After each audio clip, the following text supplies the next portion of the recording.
অধীর অপেক্ষায় থাকার পর অবশেষে অনেক কাঠখড় পুড়িয়ে এসএসসি একটা লিস্ট বের করলো অফ টেন্টেড ক্যান্ডিডেটস, মানে যারা কলঙ্কিত, যারা টাকা পয়সা দিয়ে পাশ করেছে, টাকা পয়সা না দিলে, তৃণমূল এর সঙ্গে সম্পর্ক না থাকলে তারা পাশ তো করতেই পারতো না, এবং কত টাকা দিয়েছে, কাকে দিয়েছে সেটা এখনো জানা যায়নি। তবে আমি একটা অন্য কারণে আপনাদের সামনে এসেছি।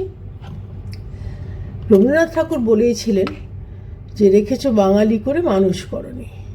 আর এই যে মুখ্যমন্ত্রী এখন কিছুদিন ধরে বাঙালি এবং বাংলার অস্মিতা নিয়ে নাচানাচি করছেন, আমরা একেবারে সারেন্ডার করছি। সত্যি সত্যি তৃণমূলের মতন বাঙালি প্রেমী এবং পশ্চিমবঙ্গের মুখ্যমন্ত্রীর মতন বাঙালি অস্মিতার প্রতীক সত্যি তুলে ধরা খুব মুশকিল। আপনি কয়েকটা নাম আমি শুধু পড়ে শোনাচ্ছি এসএসসির টেন্টেড লিস্টের থেকে, কয়েকটা নাম, শুধু কয়েকটা নাম। এমনিতে তো একটা লিস্ট বেরিয়েছে, আরও লিস্ট বেরোবে কিনা আমরা জানি না।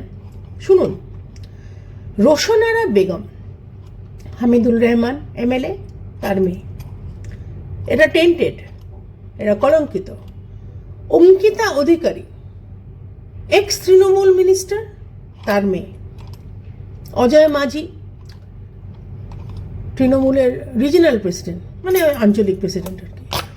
কুহেলি ঘোষ, তৃণমূল কাউন্সিলর, বাঙালি তো বটেই। প্রিয়াঙ্কা মণ্ডল, আরেকজন তৃণমূল কাউন্সিলর। সাহিনা সুলতানা, তৃণমূলের ইউথ লিডার। শম্পা ঘোষ, সে আবার পুত্রবধূ, মানে